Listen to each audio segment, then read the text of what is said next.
All right. Hey, everybody. How's it going? And welcome to the next episode of the Impact podcast. My name is Jeff, and I'm your host of this exciting next episode of our podcast. I have a special guest here today. Those of you that have been watching and keeping up with the episodes that we've had up to this point, special person that I'd like to introduce you to. Everybody, I'd like you to meet Chris Hudgens. How you doing, Chris? Doing well. I feel like I need to bring the excitement now. Well, building the hype. That's what we do here, right? Yes, sir. Yes, sir. Doing all right. Wanted to kind of roll into this a little bit before some client meetings, which I arranged, but we'll get Yeah. to those. Yeah, absolutely. And before we dive into actually this episode, I'm gonna give you guys a little bit of insight of who Chris is. For those of you that have worked with Impact before or watched our episodes in the past, Chris is actually Mike's brother. And he does not live here in Morgantown. He is out at his location in Knoxville, Tennessee, which he's been with us for some time now. And I'm not going to go and brag and tell you all about Chris, but I'm just going to give Chris the opportunity to give you a little bit of insight of who he is and what his position is here at Impact, how long he's been here, and all that fun stuff. Why don't you give us some insight on what you do, Chris? Well, I will actually absolutely brag because I've been at Impact for a good year and 7 months now. Started right at the beginning of last year of 2023, and I mean honestly, it's. I used to tell my partner, I used to be like, it's kind of lame, but my dream job is an office job. Like I love the idea of just sitting at a computer and doing some basic things and just, drinking a coffee or whatever. But yes, I've been at Impact for a good year and 7 months. I am what we call the customer love agent, or the communications director, if you want to get all bureaucratic about it. And essentially the position that I have is to ensure that our clients have a clear tunnel of communication from themselves to our specialists on the team. We have web clients, we have social media clients, we have all sorts of different clients, and we have a specialized person or people to take care of those clients. And so, it's kind of my job to take their message to the right destination. That's a pretty good description of the things that you do here. Your position is one of the most important positions here at Impact. To be honest with you, every single position is important, but there was a period of time, folks, where we actually didn't have Chris's position. Actually, Chris's position was created by his brother in the Mike in the past, realizing that we needed somebody in between us and the client. And it's not, I don't mean that to come off as like a negative way. I mean that we needed somebody that was specialized in comms, in communications between, what the client is looking for and expecting of us, being that they've hired us on, and what we're doing and achieving for the client. So we came up with coined the classy term customer love agent because it just sounds so much nicer than customer Customer service. service or Yeah. communications director or whatever.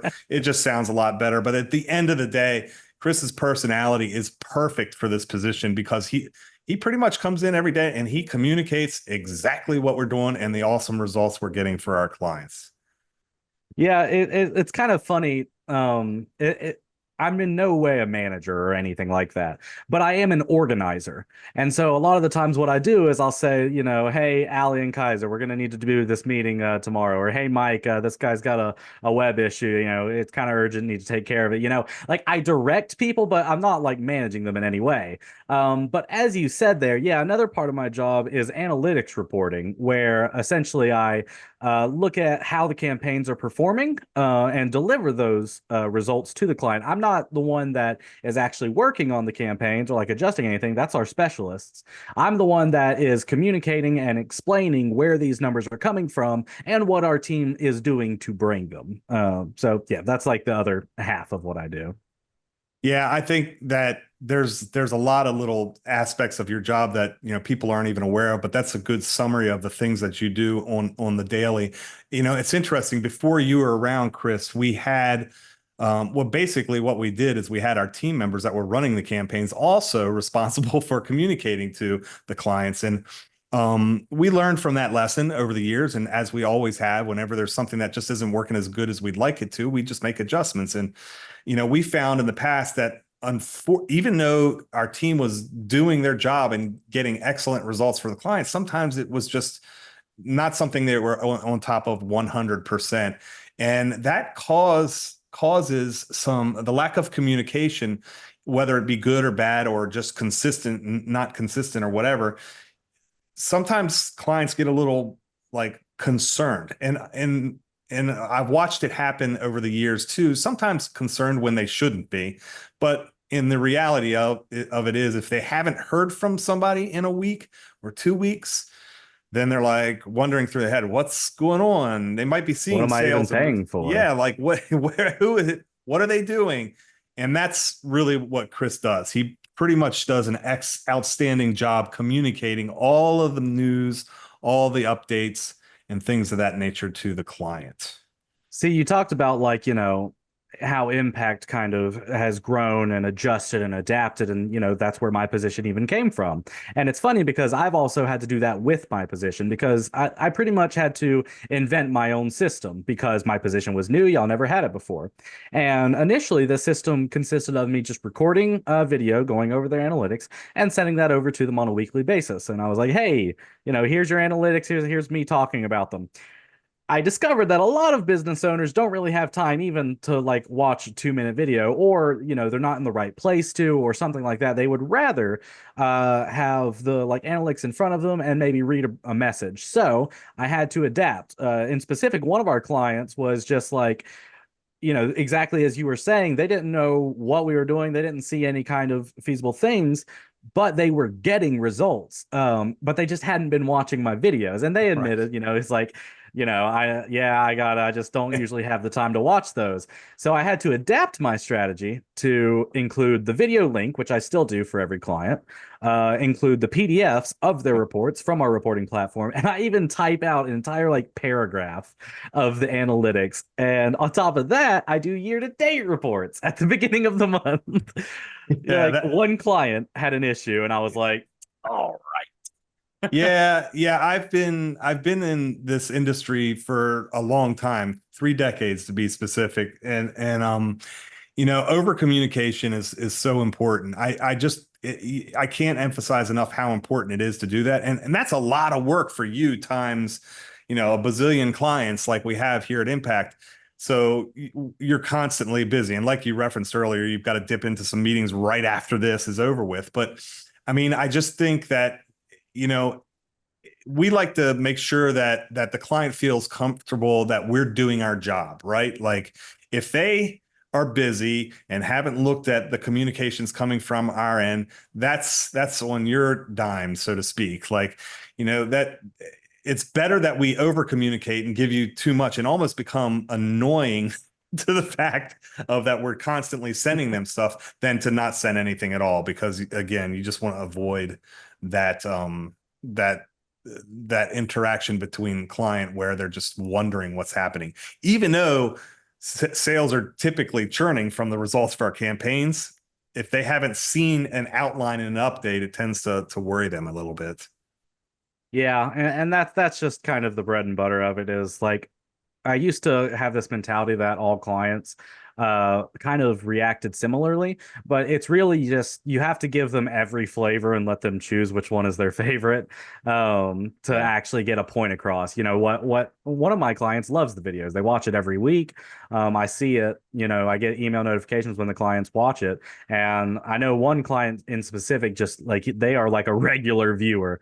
While there's another client who I've probably recorded over 100 videos for right now, and I don't think they've ever watched a single one of them. But that's the point. I get a little email from the recording platform I use that tells me how many videos I've recorded in a month, and it's getting to the point where it's about 200 a month or so. Oh my gosh. That's getting Uh, out of control. It's funny, you had mentioned about giving them their like all the different options, their different all the different flavors, so to speak, so they can go to I just thought of ice cream for some reason. When you said flavors. See, I was thinking like Jolly Ranchers. Okay, well, whatever. Ice cream, Jolly Ranchers, regardless, like giving them all the different, options they have. Some people like to read, some people like to watch videos, some people don't do anything at all. But essentially, that's exactly the same thing we do with marketing and the services that we provide, right? Like, some people like to receive information via email and text. Some people like to receive it via static image or video, whatever it may be.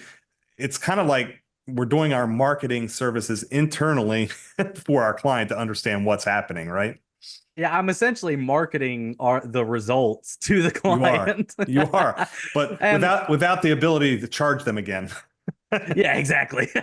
And the way that I do that, actually, I just want to like touch on this is one thing that we have is our communication platform, which our entire team is on. It's not just me talking to the clients, it's our entire team is part of what is essentially a private forum for our clients, where they can send out a message and I can take the link from the thread that they've made or the thread that they've commented on, and I can send it to the team and say, hey, this is for you, or hey, this is for you.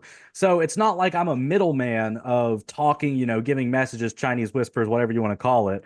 I'm a director of communications. I tell communications where to go and what to do in Hmm. that regard. So, like, one of the most annoying things with my internet provider is that I try and call someone, and of course, you get the like half an hour automated system that's trying to keep you from getting to an agent.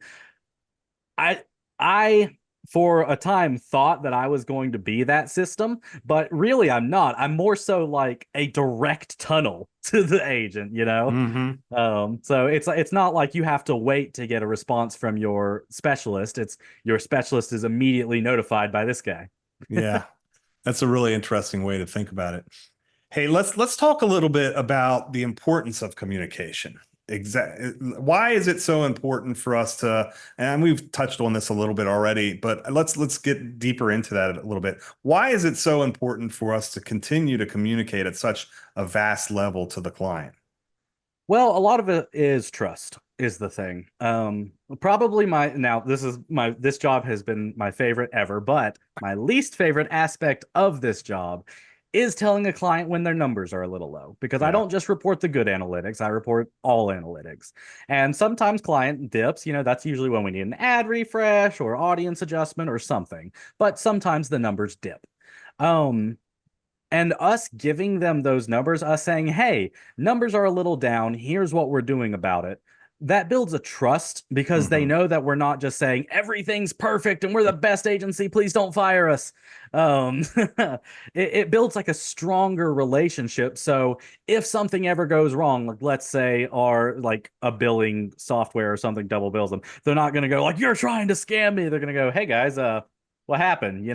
It makes us like friends essentially. It's Yeah. like partners more so than it is like they're like employing us or we're like some faceless service for them. So yeah, it's a lot about trust. Yeah, I mean, obviously, for obvious reasons, I mean, trust is a huge thing in anything in life, but that really says an awful lot and I'm trying to position myself as on the client side, like thinking about when I'm hearing a negative result. And because the reality is that, just like the stock market, marketing, traffic, and sales ebbs and flows.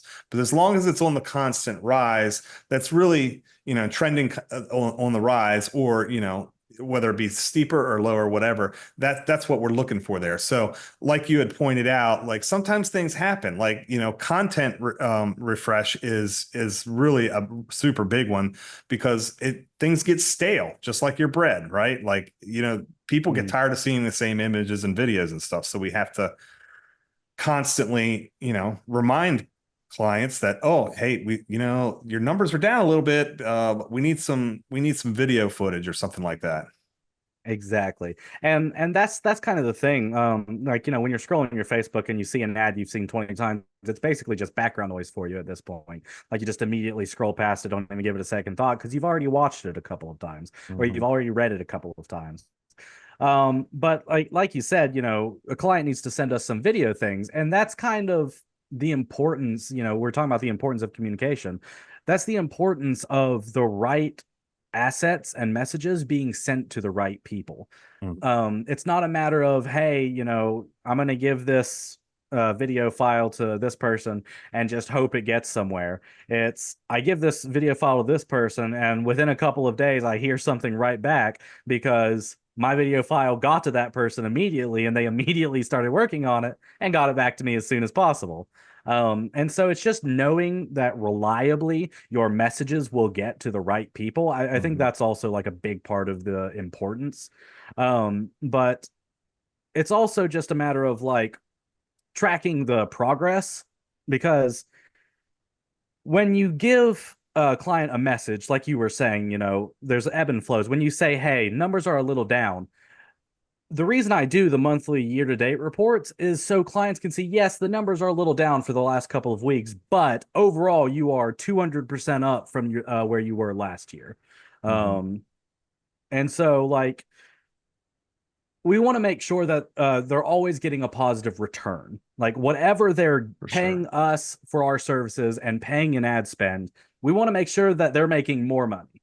Mhm. Because that's like our whole like MO is we don't make money if they don't make money, essentially. Yeah, I mean, absolutely. Our success revolves around their success. So obviously, we want to be able to grow and make as much money as we possibly can. And that doesn't happen unless we're doing an extremely good job for our clients, which, you pointed out, letting the client know about year over year growth and things like that. We've talked about that in a few of the episodes in the past, but we've had some situations where a client will come to us and they're ramping up and well, I guess I should say ramping down, getting ready for the slow season. And they're starting to think, oh my gosh, my sales are going down. Oh no, I got to stop marketing. I got to stop advertising. And the reality of it is that you need to actually market more or as much as you possibly can during the down times. And I think a really good example of that was during COVID, right? What's the first thing that goes in any business? The marketing budget.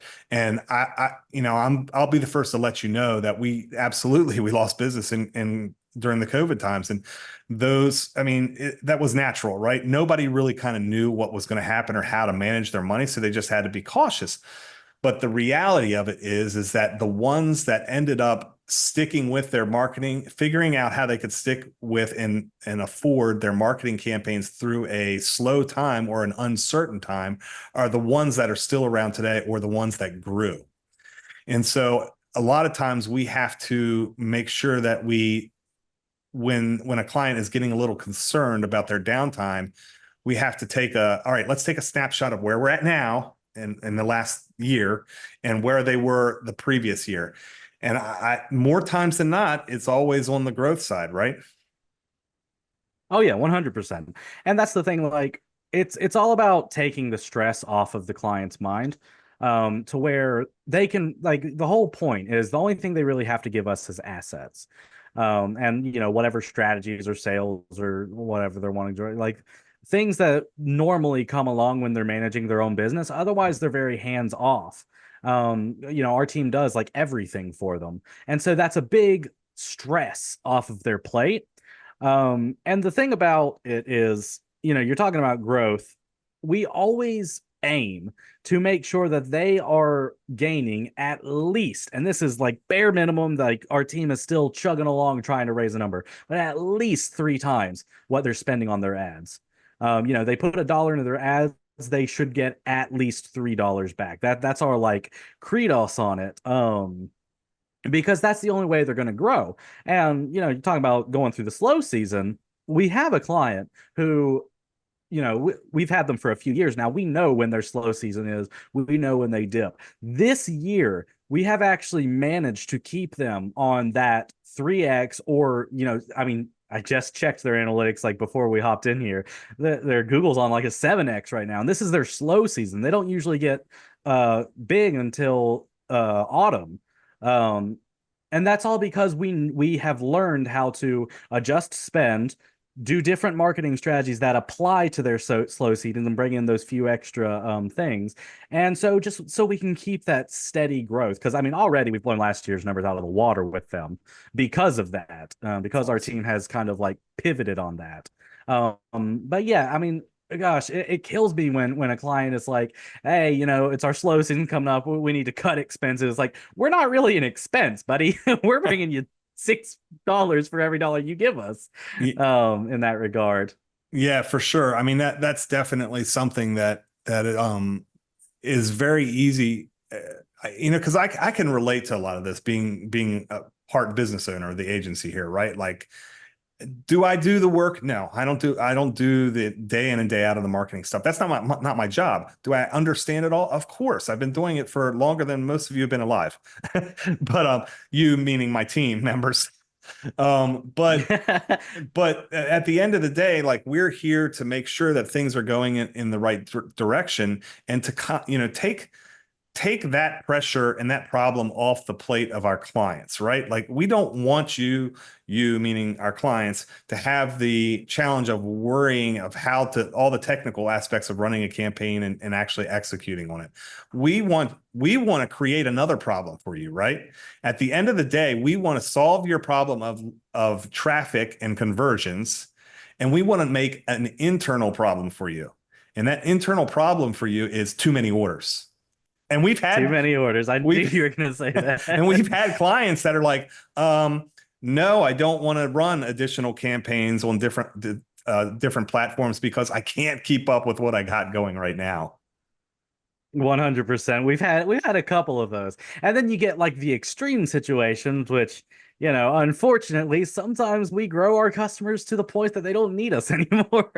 They're like massive and they're like, I mean, they would still benefit from having us, don't get me wrong. But they get so big that they're like, we've paid an entire marketing team because we now have the budget to do that. So we're bringing it in-house. And Yeah. that's kind of our ultimate goal, really, is to like grow a medium small size business to a proportion where they can like have their entire team, And I totally get that and understand. I'll tell you a really quick brief story is that when I first was involved in digital photography, I used to work for a place in Baltimore that did catalog production. And long story short, I worked on some work for a client of theirs for a long time, and it got to a point where it just wasn't feasible to pay the business to do the work anymore. And they actually hired me and brought me in-house as their first in-house hire. So I totally get it. Like, sometimes you just have to make those decisions as business owners, and being an agency owner, that happens, right? You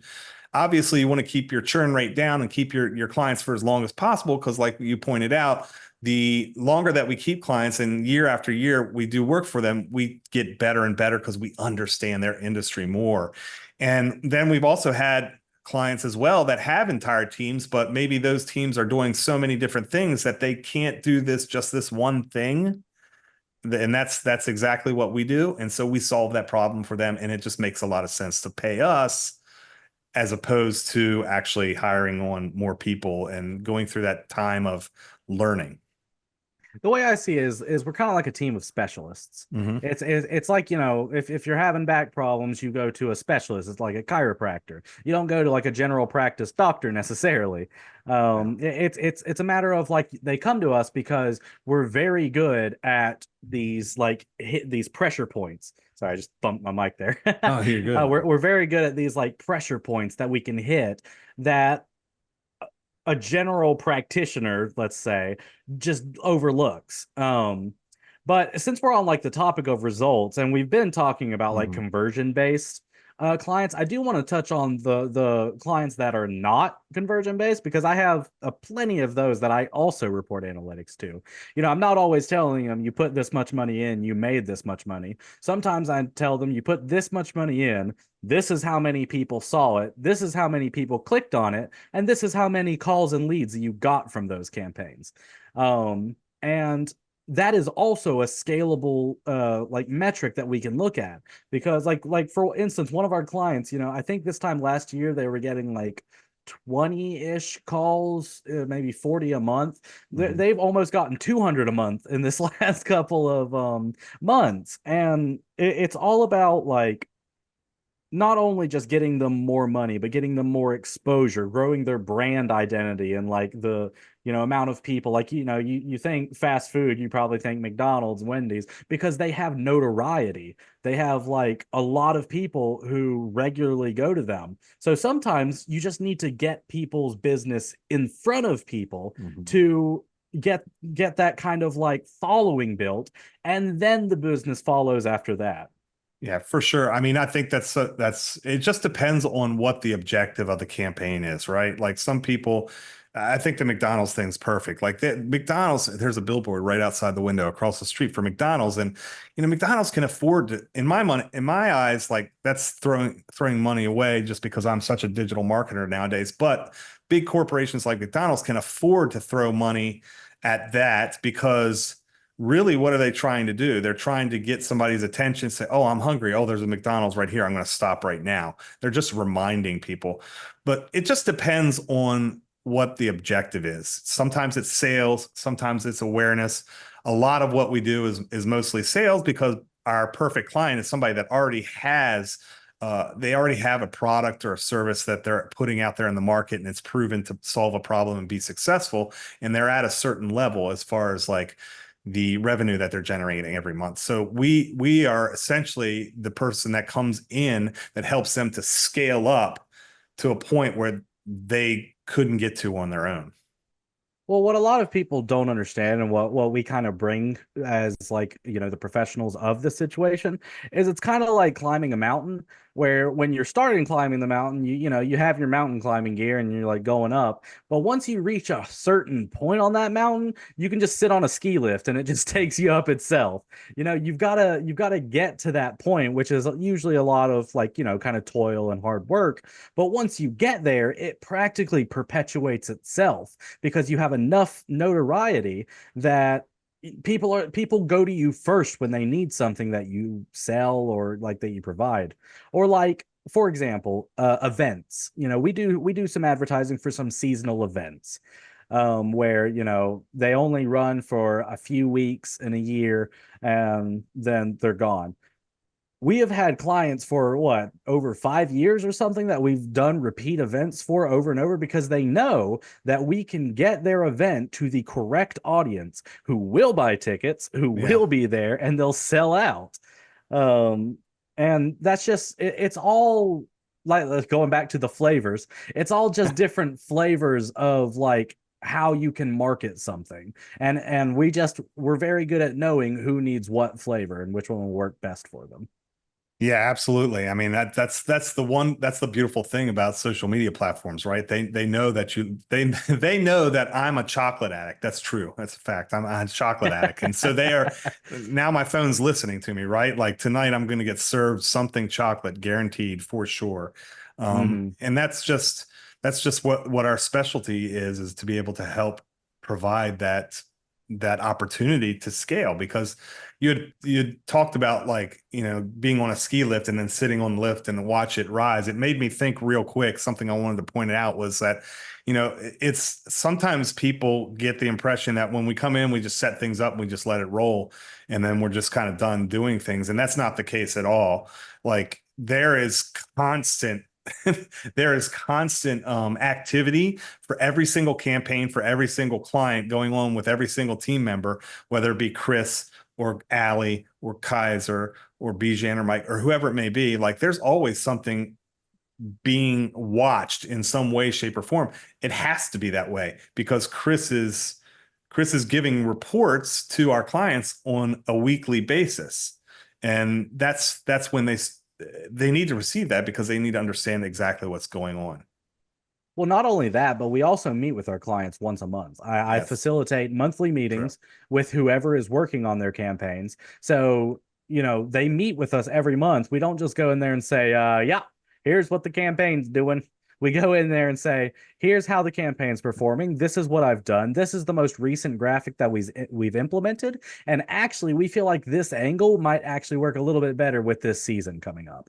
It's all about talking to them. It's all about Yeah. communication Yep. because it's a tunnel to understanding.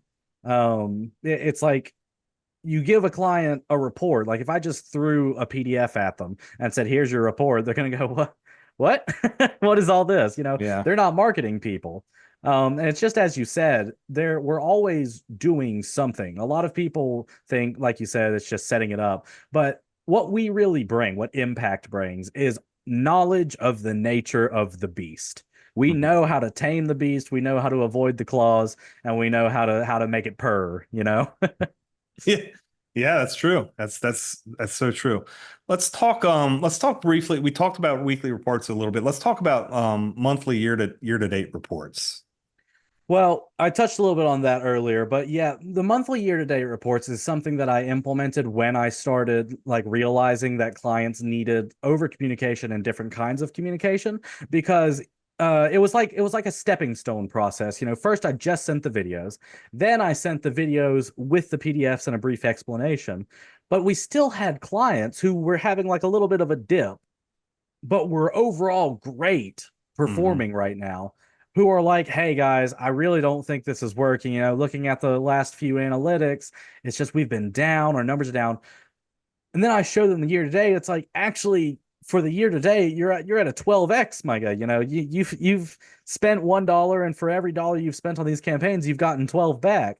And they're like, oh, that makes a lot more sense. I need to reevaluate somewhere else if I'm having like some financial issues because it gives that insight. Yeah, for sure. I mean, I think that what's the situation that you're describing right there is a good example of the client starting to make a decision without having all of its information, right?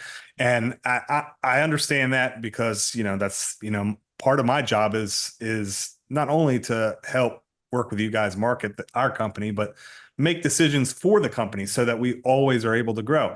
And I'm super proud of the fact that we have for 11 years, we've always grown and we've never had to scale back or let people go, even during a global pandemic, because of the decisions that I had to make with Luke and based on all the information. But I pulled up in the background here a good example, and I'm not going to mention the name, but it was an event. And so a good example was that we had this event, and it's actually a list of a lot of different events, but I'm just going to go over one specifically. We had an event that we helped promote, and in 2022, we got them a certain ROAS score. Now, you talked about a ROAS of 3x is industry standard Minimum. Yeah. For minimum, us. for, well, yeah, it really should be for anybody. And honestly, that number, when I'm about to tell you this one, is a little bit embarrassing. But some people depend, and every market is different, every client is different. But for this specific event in 2022, they had a ROAS of 16x. So for every dollar they spent on advertising, on the ads, we returned 16. That same exact event in 2023, we did a 47x. Now I Yep. don't I don't have that numbers for 2024 in front of me because I'm not sure if that event has occurred and I wasn't prepared for that. But the point is that spend a dollar, get 47. That's a good example of year over year growth. And sometimes if you're in a dip and you don't have the whole picture of that, oh, I'm looking at the screen up there of that slope, and you don't realize how steep that slope is actually going. You just got to be careful with your decision because you could end up shooting yourself in the foot by making a decision without all the details. And that's what a lot, pretty much every issue I've dealt with in this past year and a half has been clients making decisions without being fully informed, or starting to at least. They say, hey guys, I'm not really sure about this, or here's another example, an actual example. One of our clients that just returned to my head. This client, I report their leads. They're a lead-based client, and they do Facebook and Google marketing. For Facebook, they spend about $1,000 or so, and for Google, they spend about $300. And so Facebook usually has 11 leads, and Google usually has like two or three. And so they say, hey, I think we're going to cut Google off. It's not really returning the kind of stuff Facebook is. And when I showed them the year to date, because I eventually did that, I was like, actually, Facebook has 60 leads with like three times as much spent. Google has 58 leads with a third spent. Yeah, So Google has actually been performing way better as far as right. spent to leads go. But he wouldn't have understood that if we didn't explain that to him. Right. And that's the importance of them understanding what, not only me communicating it to them, but getting them to understand what I'm communicating to them. Yeah, and that's exactly the whole point of why your position is here and is what it is. I mean, we had realized that we needed the position, and we until we were actually ready to bring someone on, and we were so blessed for you to be that person that Mike brought to us. um, it was something that we had to build and make sure that we invested in, because the investment of having you on board for the team as a team member was well worth the retention of the clients. Now, we went through a period of time where we dipped a little bit, but then we're on the rise again, right? Like we've maintained and rose, and that's all because of the fact that we focus so much energy and financial resources on comms. I can imagine, and this is just me speculating, but I can imagine it was a little risky for you guys because you guys were like, this person's not really going to be working on campaigns or doing sales or making websites. So he's not directly going to be bringing in like a product, but he's hopefully retaining the products that we have. Right. Yeah. I mean, honestly, man, from a business owner's perspective, any investment into a team member is a risk. Like, really, Luke and I, we gamble for a living. I mean, in a way, Yeah, I mean, in a way, yeah. we gamble with our money, and we make an informed decision on what we think is going to work. Sometimes it's been better than others, but for sure, yeah, like when your specific position is not directly involved in acquisition, it's involved in retention, which is equally as important as acquisition, because the more you can't grow without retaining clients and then also acquiring new clients. You're always going to have churn and the loss of people moving on. Lots of reasons, endless reasons. We've had people come and go for a plethora of I want to say excuses, but I just that's not really what I mean. Like, just reasons that they have to move on. But yeah, like for sure, like yours was an investment, but to be honest with you, I wasn't so much like, it was a little nerve-wracking environment and hiring a family member. I Yeah, mean, that's yeah. not something from a business perspective you want to do, hire friends and family. And we had done the friends things before and it didn't work out. So I'll be honest with you, we were a little squirrely on that.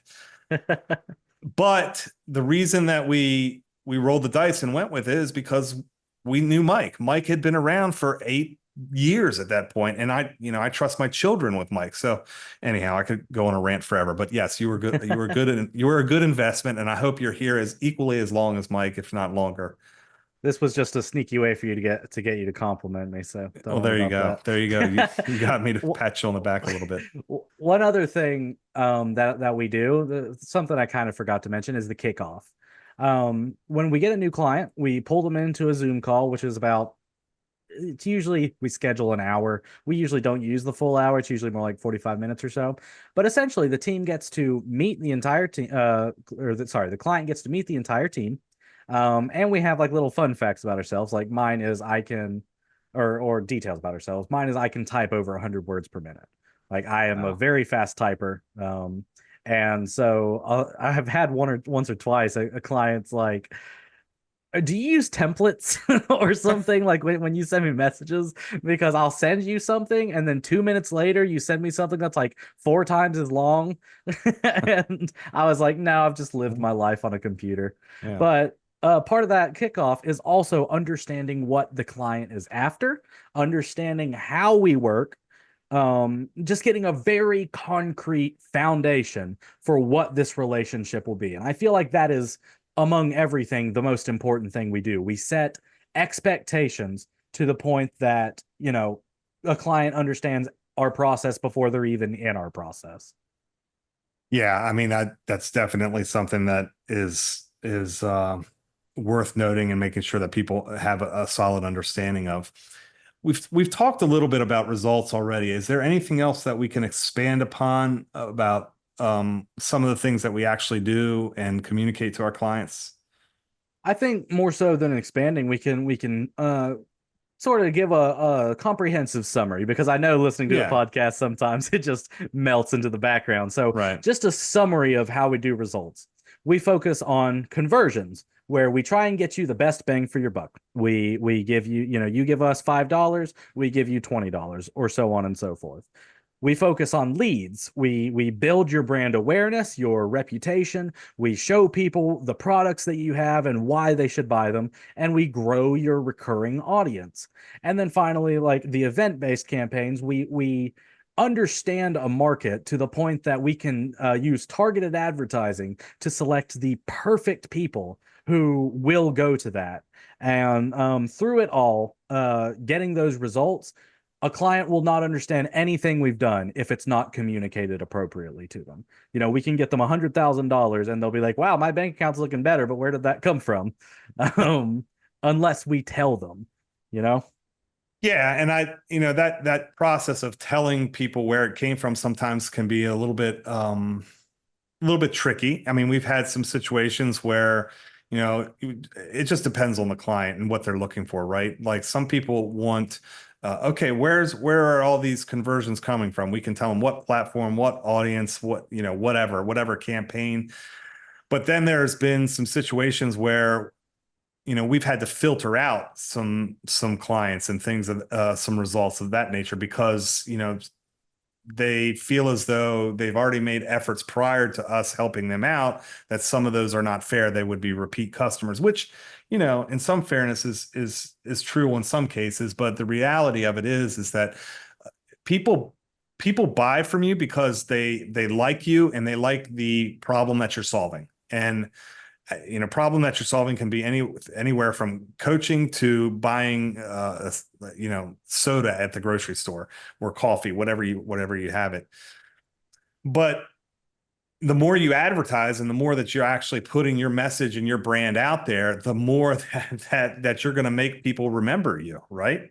So I think Yeah, sometimes we've got to be careful with attribution requests.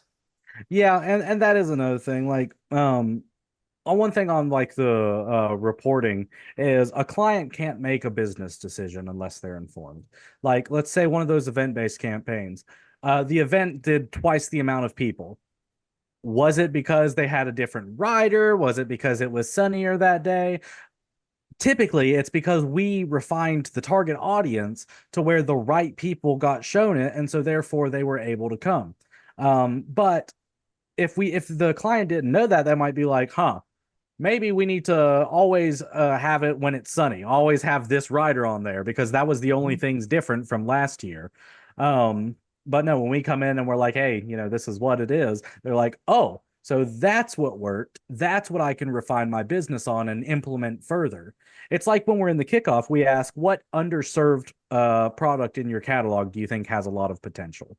And we also ask, what product sells well and what sale has worked for you in the past. This gets us like the understanding of how their business works, what their customer base is, and what they're looking for.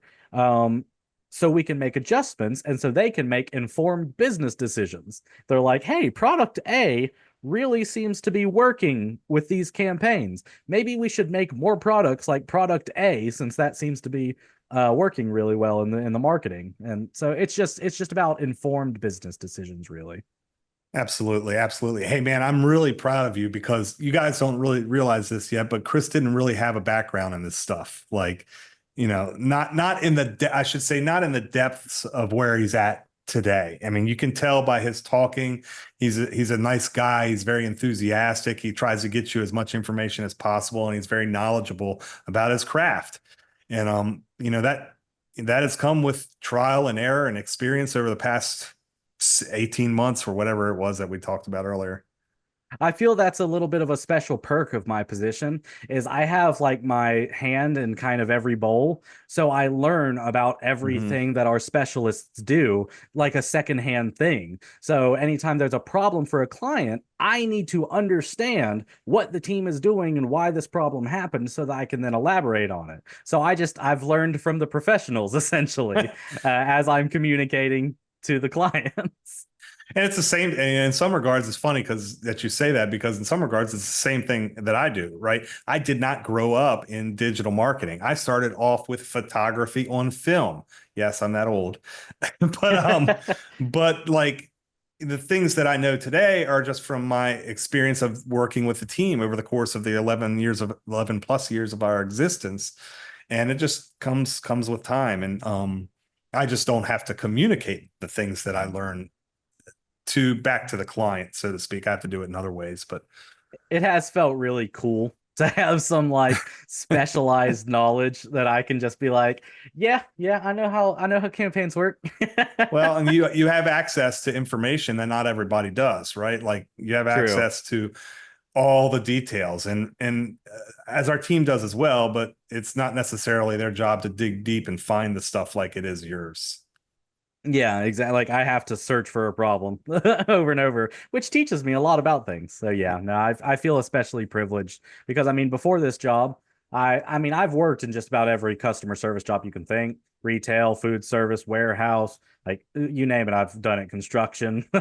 Yeah. And then it was finally when Impact picked me up that I was able to use my people skills that I've learned in all those service jobs for a smaller, more refined client pool, which has helped a lot. Yeah, for sure. Absolutely. Well, hey, I don't want to run this on too long. I think we've covered an awful lot of ground. I know you and I could talk about this topic for a really long time. And man, there are so many micro areas of things that we could hone in on for 45 to 60 minutes. But to spare our audience You know, I can just talk. for another time. No, I wasn't saying that necessarily about you, but just us talking in general. I mean, some people will find this topic a little bit more interesting than others, but I think Hmm. that we've done a really good job today at just kind of giving a broad view of what who you are, what it is that you do, and actually how important comms are, communications is with us and our clients, and what people are to expect when it comes to working with Impact. Exactly. And Jeff, where can they find out more information about Impact? Where can they go? Well, I'm so glad that you asked, Chris. Well, first and foremost, as you can see on, I guess it's this side, the bottom right-hand side of the screen, I believe, is where you can go to thinkimpact.com and check out our website, our company site. We rebuilt it and put a bunch of effort into that last year. I've got some exciting new things coming this year as well, so it's constantly in flux. The really kind of the most valuable area of that is the blog area, where every single Friday a team member is publishing a post with a snippet of helpful, useful information for you so that you can kind of get some of the information out of our heads and apply it to your business without even having to hire us. Also in that area, you can go to the video blog and you can check out the podcasts like we're doing here today, but we also do a bunch of results videos. It's been a couple of weeks since we've done a new one, but I mean, honestly, if you look at the ones that are there already, we're getting multiples of those every single week. That's just a good reflection of the things that we do. You If might you also hear a familiar voice in those results videos, just saying. Yes, yeah, of course. You'll notice that in a lot of those results videos, it's me starting off, getting real excited and going to tell you about some stuff, and then I switch to a graphic screen, and then Chris is talking. And then I close it out and take all the credit for everything. But but but yeah, that's a good place to check things out. And if you really want to stay on top of things, if you go up to the website and you go to the news, to the menu, and you go to newsletter, drop in your email address, just send us your information. You'll get into our system. We send out emails on the weekly.